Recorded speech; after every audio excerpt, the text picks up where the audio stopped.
Thank you, Mr. Chairman. Just a couple points. First, I want to second the Chairman's comments about the programs we've had in place to help feed hungry people around the world. I think they really do advance our own interests as well as prevent starvation. I'm still upset that they blew up AID, but I look forward to finding ways to get that help around the world until we get AID back at some point. Second, I do want to emphasize the point Senator Reid made, which builds on my earlier point about I don't think we should be compromising our national security to advance a trade agreement. And I do believe that the decision the other day to allow NVIDIA to send the H200 chips to China undermines our national security. And we had a hearing in another committee recently that talked about the dangers of undoing the affiliates rule that we discussed during my earlier question. So I just hope that we can work on those issues going forward. With respect to the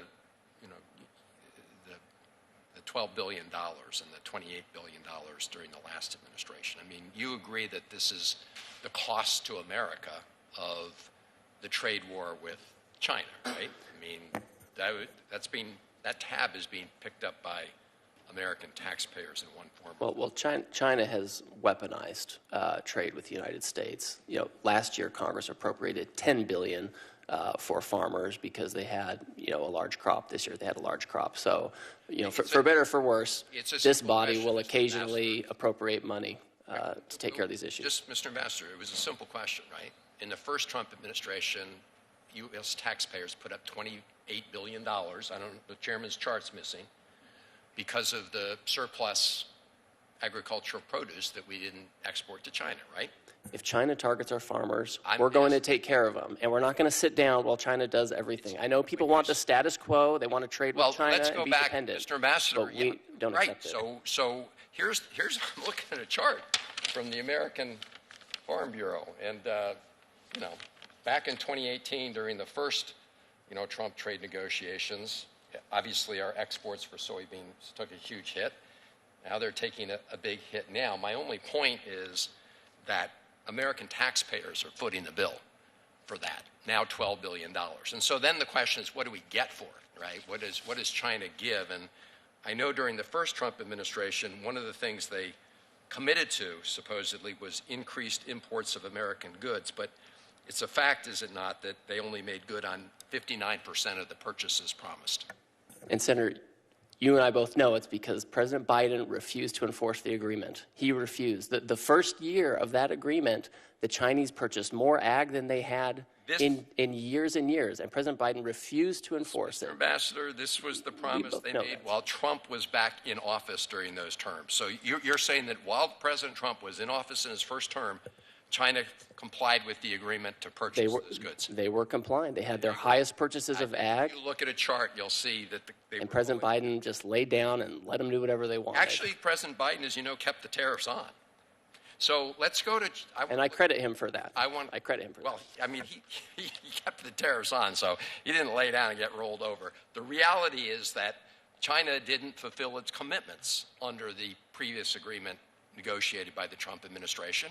And I don't know what the Trump administration was prepared to do about it. I don't know what you're prepared to do if they don't follow through on the 12 million metric tons. But here's a question on the Japan deal, because we hear these grand announcements, right, after these deals about commitments countries have made. I just want to make sure I understand the commitment on the Japan deal, because Japan, as you know, already is the largest foreign investor in the United States, right? $819 billion, I'm told, as of last year, Japanese companies have invested in the United States, $819 billion. They're a large investor. The Koreans told me they were bigger last year, but I'll credit you. They're a huge investor. So I want to make sure I understand. You're saying that under the new Japan trade deal, Japan's committed to invest another $550 billion in the United States before the end of President Trump's term. Is that correct? That's what they've committed to do. That's okay, right. So you're saying that by the end of the term, they're going to be up to $1.3 trillion in investment. They will invest an additional $550 billion over the next 3 years. I mean, we don't know what they would have invested anyway in addition to that, but it'll be interesting to see how we monitor that. So how are we going to monitor that? I've been reading about through this EO, this special, task force that's going to be set up, and then after these Japanese companies or investors, get their full principal returned, the United States government is going to get 90% of the profits. Is that right? The Commerce Department is monitoring and implementing those investment commitments. At USTR, we're not doing that.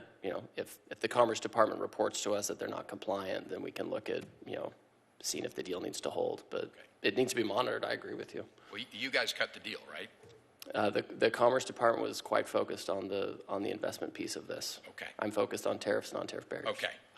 We look forward to it. I hope the chairman will agree that if we're going to go make these statements about what these agreements are going to produce for the American people, it is very important that we hold them accountable for those purposes.